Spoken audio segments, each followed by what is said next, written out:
Welcome to another episode of Elixir Talks, where we discuss information which simplifies real estate and enables you to achieve your goals better. In this particular episode, we will discuss fundamentally how leasing and buying differ in real estate. We will objectively try to review both pluses and minuses of leasing versus buying with a comprehensive calculation and understand the numbers as well.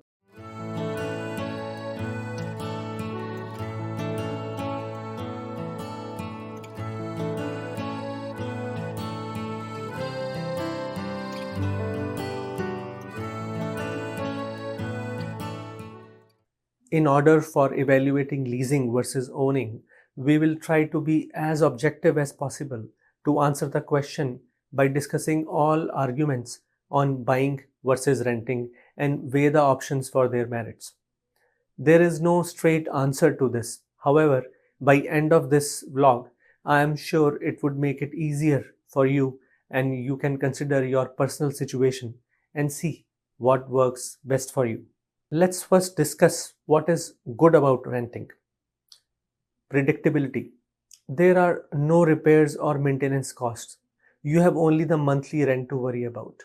You can be more sure about your expenses. Flexibility of moving.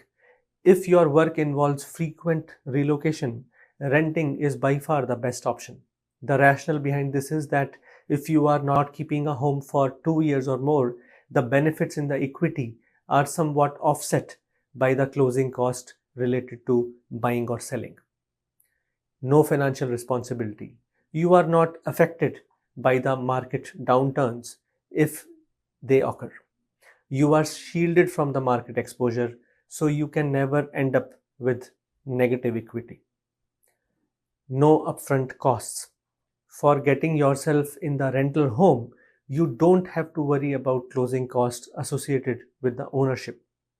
You just need to arrange for a deposit in the form of last month's rent in addition to your first month's rent. Not so good about renting. Opportunity cost. This is true in the market which are trending up. The more delay in decision for owning, and you would end up paying higher price for the same home. Dead money. The rental amount which you pay per month is not used for building any equity or future reserves for you. Less stable.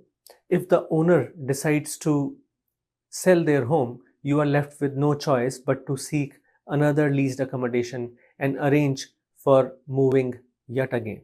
Good about buying. Default savings account.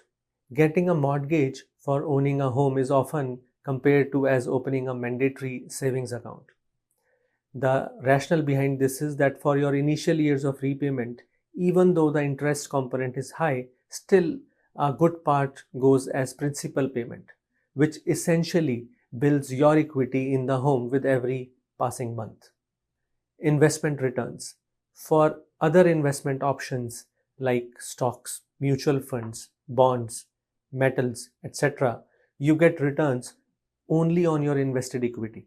The unique thing about real estate investment is that if and when you decide to sell, you get to keep the appreciation on the entire value of your investment, including the portion which is lent by the financial institution. Due to this leverage concept, real estate becomes a unique investment vehicle. Secured loan opportunity. Over a period of time, as you build your equity in the home with your initial down payment and as part of repayment of mortgage, the financial institution offers you secured line of credit, which is sometimes called HELOC or home equity line of credit. More control. Make any improvements or updates to the home for furnishings, wall colors, keeping pets, etc. All of this is giving you more control. Tax shelter. Government provides exemption on any capital gains on your primary residence. So when you sell it, you keep the entire gains tax-free. Now let us discuss things which are not so good about buying. Upfront costs. For owning a home, you would need to account for closing costs such as legal fees, land transfer tax, title insurance, home inspection fees, mortgage default insurance, which is the cost in case of high ratio mortgages, etc. Market risks. With your equity involved, as a homeowner, you are exposed to the market. If any market downturns are there, you are not immune to them. Not a good investment vehicle if you are looking for short-term gains. On the long term, real estate generally holds well. The conclusion we can draw is that the decision of owning and renting should be taken very objectively by analyzing the parameters discussed and how do they apply to your own family situation. To close it off, let us take a deep dive and understand the numbers with an example scenario to understand how we fare in renting versus buying situation. The assumptions for this example we are taking is that the house is worth $700,000 and two scenarios of renting versus owning for a term of 5 years. For buying, the down payment considered is $100,000 with a mortgage secured at a fixed rate of 4%. For the lease scenario, the same amount of $100,000 is invested in mutual funds or bonds and assuming to give us a return of 4% annually. In scenario number 1, when we lease a home, the value of that home is 700,000 and the rent which we have agreed with the landlord is $2,500 per month. Rent paid in 5 years, that is 60 months, is 150,000. Utilities, which are gas, hydro and water, assuming 250 per month, amounts to $15,000.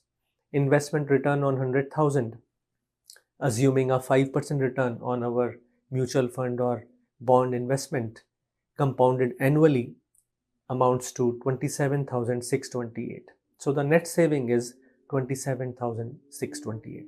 In scenario 2, we own a home which is a $700,000 value.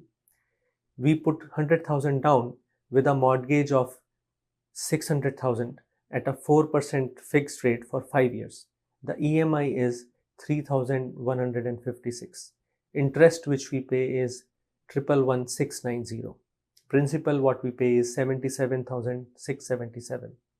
Property tax, assuming 3,500 per year, we end up paying 17,500. Utilities are same as in lease situation, which is $15,000. Closing cost, which is land transfer tax, legal fees, title insurance, registration cost, let's assume $14,000. Appreciation in 5 years, assuming 4% conservative growth per year, is 151,657. Maintenance also, let's assume 20,000 over a period of 5 years.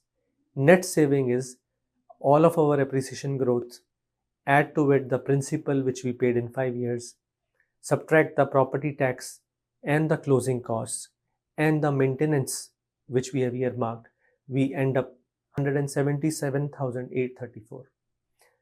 Thanks for watching, and if you like this episode, subscribe for more such content and share with your friends who might be leasing right now and these rent and buy scenarios might be useful for them. Also, if you have any topics which you would like me to discuss, please drop them in the show notes and we will review them. Stay positive and I will see you soon.